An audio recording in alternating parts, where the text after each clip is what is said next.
payback frenzy. And here are all of you gathered to study and discuss Bill C76. Sorry I can't stay and enjoy the fruits of what I started, but I have to meet Bonnie Mitchelson for an intimate dinner for about 50 of us at, it was going to go to Le Beaujolais, but because she wants to do this differently, we're going to Dubrovnik. Rooney over this. I'm co-chair of Choices, and I'm one of... On Bill C76, as we already heard, the most regressive, probably the most regressive legislation in the history of this country. There's people came to the door tonight and wanted to be a part of this conference. So we're in for a very exciting weekend.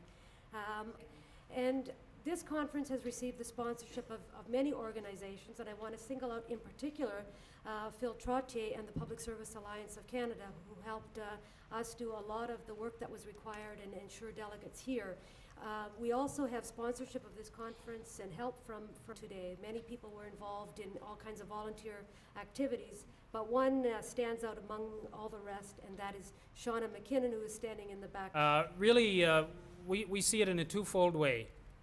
First of all, we want to try to convey some information and share some information about Bill C67. And the story on C67, very briefly, is fairly simple. 76, you know the one I mean, Bill C76. Thank you, Peggy. We'll get all the facts straight by the time we're done with the weekend. The story, very simply, is this. The federal government is dramatically reducing the amount of money that it's transferring to the provinces. Money to be used for health and post-secondary education and social services. And the consequence of that is that those various services are going to be dramatically cut. And here in Manitoba, the cuts will be aggravated by the provincial government's balanced budget legislation. And similar cuts, of course, as you know, are going on, particularly in the province of Ontario and in the province of Alberta. So we want to try to talk with you about what exactly it is that the government is doing and what the implications of that are likely to be. But secondly, and from Choice's point of view, more importantly, we want to carry on with the process of organizing politically to change this situation. So we want to get all of you involved in organizations that already exist, which can use more people and more ideas and more energy, or some of you may want to start new initiatives, in which case we'd be delighted with that. But whatever the case, what we hope will come out of this conference is a whole bunch of people energized and ready to change the world and change the direction that we're moving in.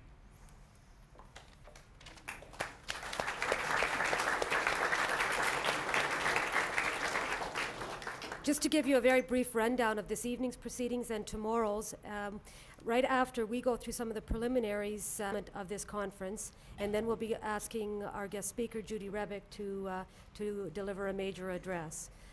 Tomorrow morning, we would like to reconvene as close to 9 o'clock education. Then we'll be breaking into the workshops and spending a good 3 to 4 hours in our workshops, and be patient with us. The groups are much larger than we had anticipated. One of the main reasons for this conference. We don't want it just to be another meeting. We want to see actions taken out of it that will keep these issues in the forefront of the public. That's the... I'd like to introduce Greg Selenger, who's going to speak briefly on Choices and the Canadian Centre for Policy Alternatives, and that involves people right across the country. Most of you, or many of you, will know Greg or know of Greg. He was a mayoralty candidate in 1992, and probably most of you, like me, wish that he were a mayoralty candidate this year as well, but unfortunately he isn't. He has, however... Some ideas never die. He has, however, been putting his time to good use, working, among other things, very hard on the Choices alternative federal budget. He played a key role in our first federal budget last year, particularly the social policy portion of the budget, and is doing the same again this year. The Choices alternative budgets are intended to put forward innovative and progressive policy ideas and to do so in the context of showing how they can be paid for, which I think is an innovative kind of strategy. And the other thing that is innovative about Choice's alternative budgets is that we try to involve as many people as possible in framing the policy initiatives. And I'd like to call upon Greg Selenger to make a few comments about the budget and to invite your participation.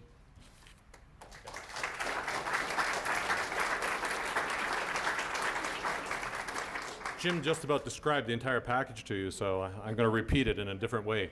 First of all, once again, I'd like to congratulate Shauna and the group for organizing this conference.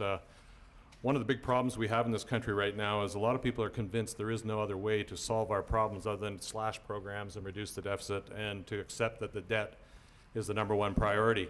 And in my darker moments, I sometimes accept that as reality as well until I get involved in processes with other people who are struggling for solutions. I usually have quite a bit of difficulty in finding the right answer all by myself, but I get a lot closer when I'm working with people that are thinking about different parts of it, and when we put those parts together, we can come up with a good alternative package. Now, Choices has had a lot of experience at this. They've done provincial alternative budgets for several years now, and in the last 3 years, they've done alternative municipal budgets, and they decided to take that concept on the road to Ottawa and across the country last year, and it was a good beginning. I thought it was a very exciting process because now we're getting to the level of government that seems to be aggravating all those other things we fight for at the local level with their cutbacks. And so the process really starts with identifying some goals. Some of these goals that I'm going to read out to you might have heard from time to time by certain political parties just before elections.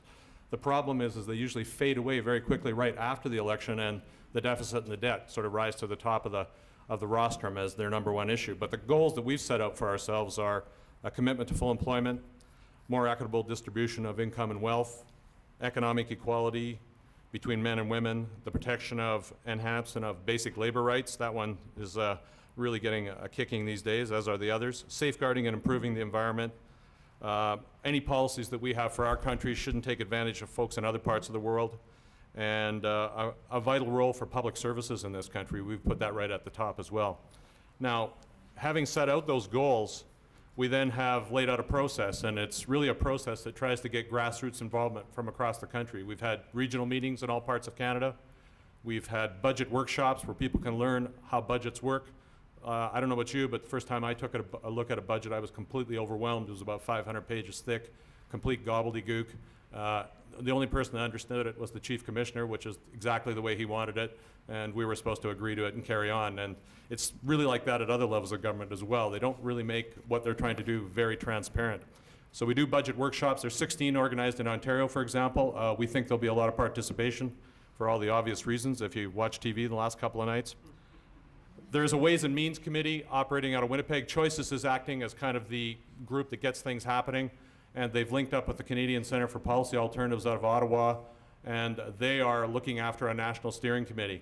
And on the national steering committee, there's a gazillion groups, from the Ecumenical Coalition for Economic Justice to the National Farmers Union to the CLC, students, seniors. Every progressive group you can think of has bought into the process and has made a contribution. So what have we tried to do? We went at it once last year, I thought with pretty good effect. We've got a macro policy piece where we look at the issue, do we really need high interest rates? Is that the solution to Canada's fiscal solvency? We've looked at fair taxation, and there's lots of room to make improvements there. We had a national job creation strategy that brought back the idea of a national daycare program, something promised by Jean Chrétien, completely disappeared within a year of him being in office.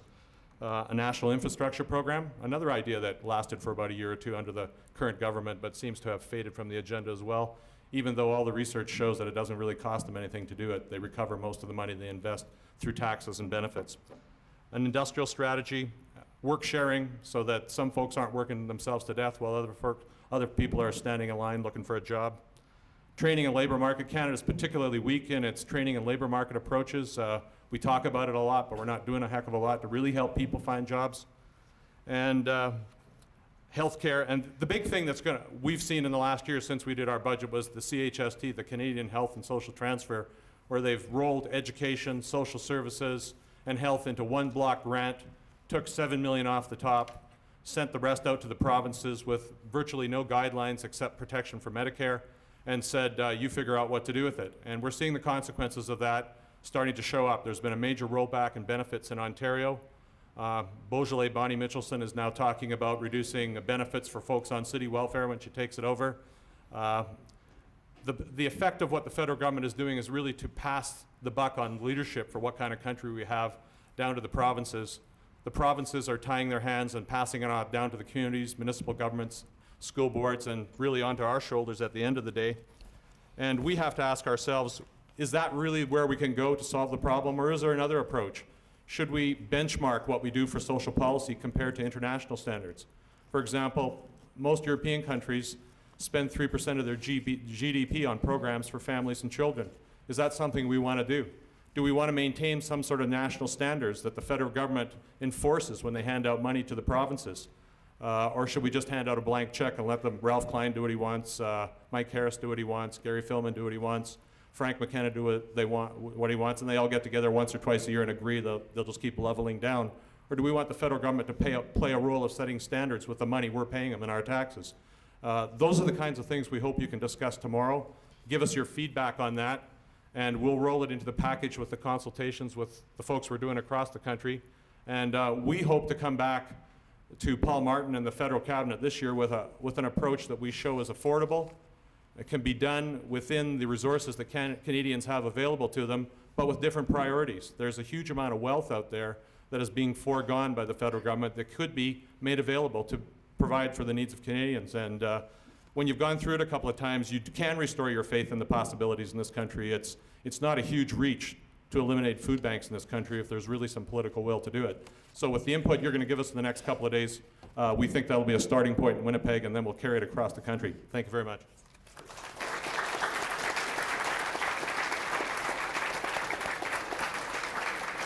Addresses you can contact for further and ongoing input into the federal alternative budget.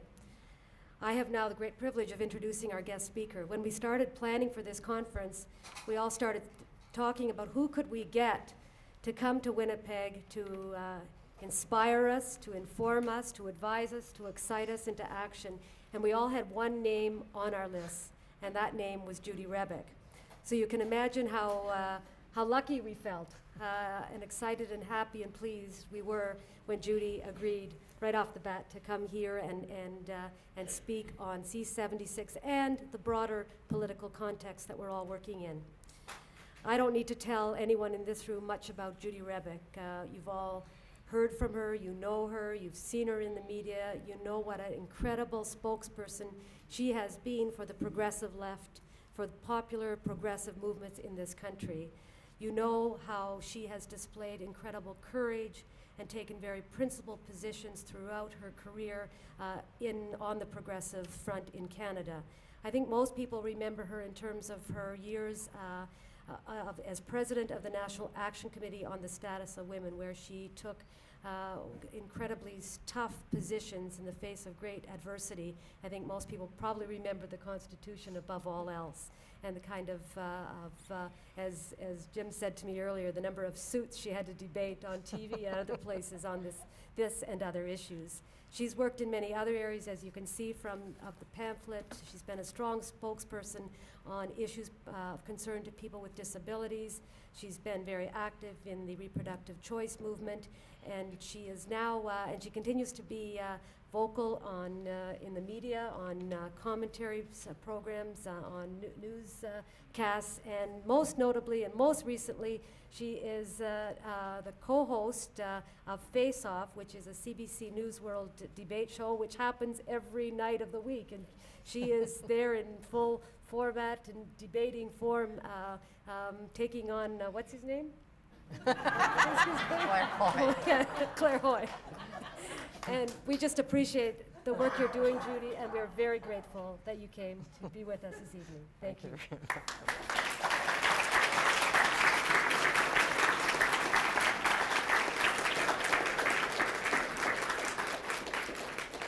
Well, maybe God was in the yes camp, because I'm debating more suits now than I ever did before.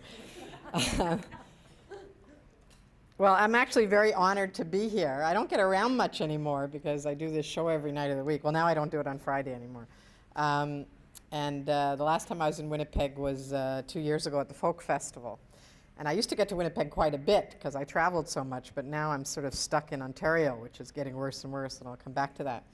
But the reason I'm honored is not just because I like Winnipeg, which I do, and it's nice to see people again, but because I'm honored to be invited by Choices, because I think Choices has played a very important leadership role in this country in pointing the way forward for progressive forces. And I'm going to talk about why I think that later in my talk. But I think that Choices had a lot of the right ideas before anybody else. They provided the leadership and the vision, and now are really actually organizing it at a national level around the alternate budget, which I think is incredibly important. And so I want to say that I'm honored to be here because I think that Choices, as we always know that Winnipeg has been the crucible of political radicalism in Canada for generations. It's although you do produce a few bad ones like Andrew Coyne too, but that I think that Choices has played and it continues to play an incredibly important role, and I'll talk later about why that is. Well, if I'd come when I was invited, which was about a month and a half ago, I would have been really depressed. When they asked me to give an inspirational speech in July, I thought, oh my God, because I'm kind of like the Mary Poppins of the left. I always see a silver lining. I'm always optimistic. I don't know how. I've been active for 25 years.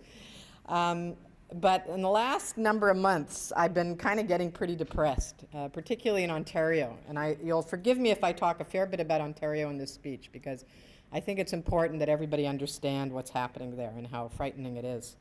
But two things have made me optimistic. I'm easily swayed to a position of optimism since pessimism doesn't get you anywhere, right?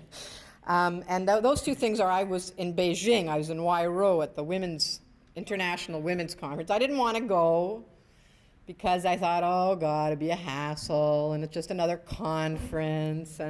But I was actually invited to speak and I thought, well, I can't turn that down, that's kind of an honor.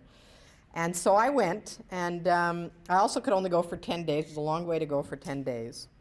And I know that you have no idea what happened there because the media coverage was terrible.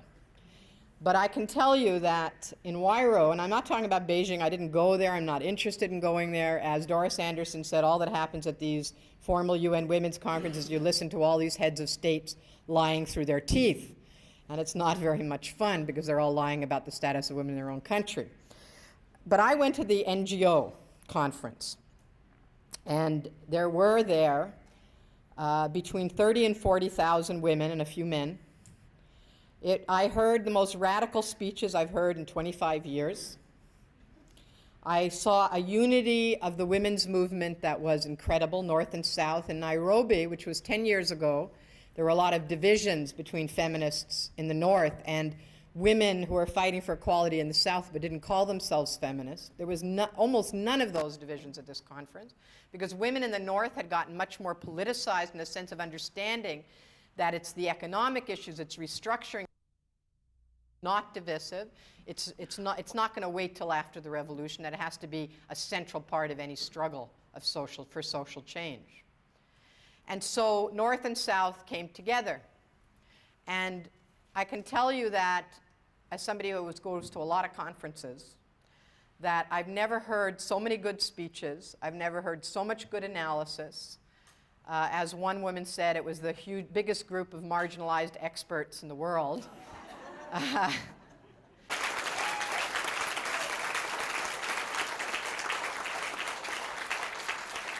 And I learned a lot, and I hope that some of that's reflected in what I did. The day before yesterday, I went to a demonstration at Queen's Park.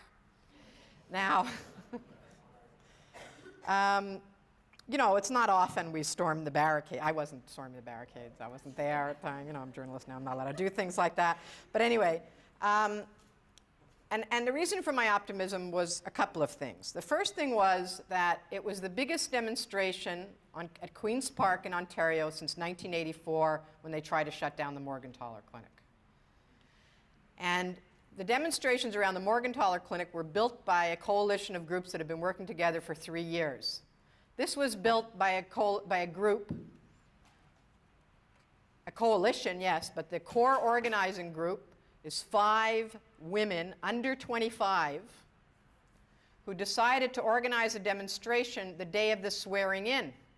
And a lot of the formal leadership of the labor movement, for example, said, oh no, we can't do that, it'll look bad to do that. You know, it's too soon. And these young women organized a demonstration at the swearing in, before they did anything or announced anything, of 2,000 people. And everybody said, you shouldn't have done that, it was too small, it makes us look weak. But what they did is they created a balance of forces. People saw people come out. And so when they went to the Labor Council and said to the Labor Council, let's organize a demonstration at the throne speech, the Labor Council came in and there was a real grassroots organizing effort that went on. Now, it wasn't very long from the swearing into the throne speech, 3-4 weeks. But people really mobilized. And the coalitions that often we've built at a top-down level, like the Coalition for Social Justice, for example, which often exists as labor activists or leftists in the labor movement meeting together, but it hasn't really gotten to the grassroots, formed the networks that now allow us to organize at a grassroots level. And I can tell you that at that demonstration, and I'll come to the storming the barricades in a minute, at that demonstration, I've been an activist in Ontario for 15 years, and out of 8,000 people, I maybe knew 100 people. It was young people, it was poor people, it was workers, not just trade union activists, but workers. It was public sector workers who I've never seen on a demonstration before, like coming out of Queens, out of the area there. And it was a noon-hour weekday demonstration of I think 7,000 or 8,000 people. And people are angry. And that's why you had that confrontation at the front of Queen's Park. But I think it's important to talk about that confrontation, because the demonstrators were not violent. The police were violent. All the demonstrators did, and those of you who are veterans like me of demonstrations know that we do this whenever there are barricades, is you go up to the barricades and you push a little, and you see how far they're going to let you push, right? Well, in this case, there were about 200 cops who were already in riot gear with batons. And the cops said, stand back. But they didn't give the demonstrators time to stand back. Within a minute of saying stand back, they started clubbing people. Now, then somebody tries to spin it that the demonstrators were violent. The demonstrators weren't violent, the cops were violent. But the image that we had on the national news, and I think it was important we had that image, even though I didn't particularly agree with what that group of people did, because the organizers had decided not to do that, is the province of Ontario in a throne speech, which when Bob Rae came to office was a tremendous celebration with Bob Rae playing the piano and everyone singing. When David Peterson came to office, there was hot dogs on the lawns of Queen's Park, and when Mike Harris came to office, there were cops in helmets with truncheons beating on demonstrators. And that image tells us more about what we're facing in Ontario and what the policies of Mike Harris mean than anything else.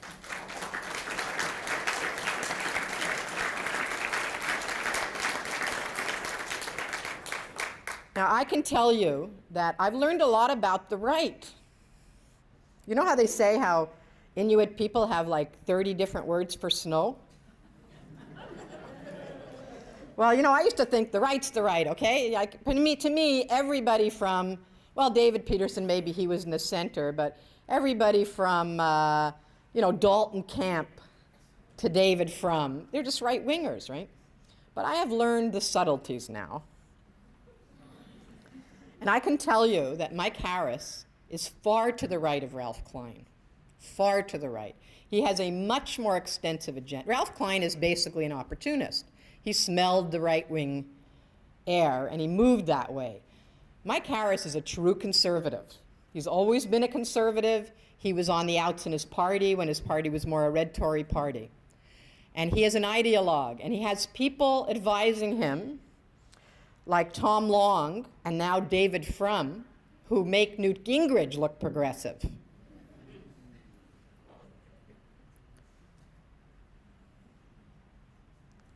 And his agenda, he's just getting going.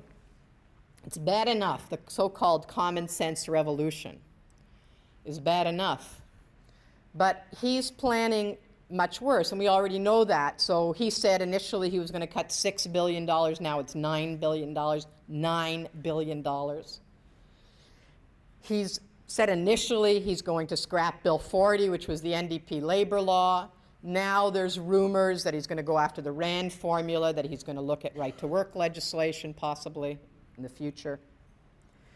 He said he wasn't going to touch health care. Well, now he's cutting health care. You might have heard that there's hospitals closing down in Toronto. They're going to cut health care, but they're also talking about privatizing aspects of health care. And it's moving very fast, very fast.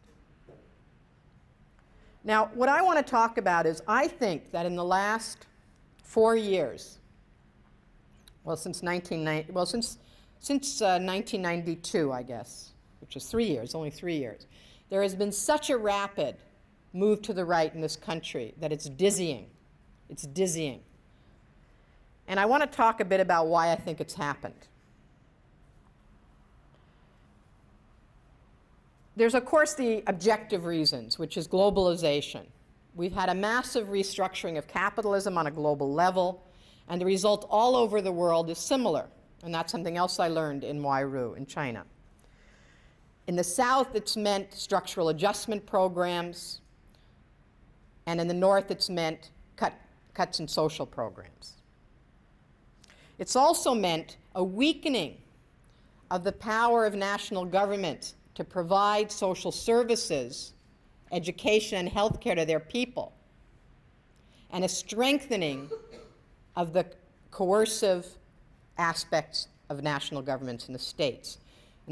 So what we see in Canada, which is the right wing who says, no, the government should be out of everything except prisons, right? The only thing they don't cut back on is prisons. They even cut on the justice system. They don't really care if it's fair trials that much, as long as they go to jail. And the one area that they're prepared to spend money on is prisons. In the United States, it's phenomenal. I mean, the United States has the highest rate of incarceration of any country in the world. Now, we're not talking about just the North. We're talking about the entire world. And in the South, what it means is that governments have less and less ability to spend money on the provision of social services because of the policies of the World Bank and the IMF, which are insisting that they pay back the debt, and yet they maintain huge arsenals because of the pressure on the global economy from the armaments industry. And this is something that I wasn't as aware of. So part of the reason for all the civil wars and the wars that we're seeing all over the world is precisely this push of the armaments industry to make money from the South and from the third world governments. The second thing we're seeing is that the fall of, and here I'll talk about the North, about Canada, North America, Europe, is that the fall of income. Now, we all know that our income hasn't been rising, but there's some good statistics. Statistics Canada, and this is something I recommend to you, has put out some very good reports lately that give us a lot of ammunition to fight back against the right. In 1993, the average family income was down 1.7% from 1980. So in 13 years, not only hasn't our income gone up, it's gone down. But if there hadn't been social programs, if there hadn't been social assistance and UI, the average income would have gone down 7.2%. Okay? And so poor people's income has gone down even more. I don't have the 10-year fact, but I can tell you that a single parent, and that's mostly single mothers, as we know, from 1992 to 93, the income of single parents, and this is before the cuts to social programs, before the really serious cuts to social programs, went down 7%. 7%. If there hadn't been the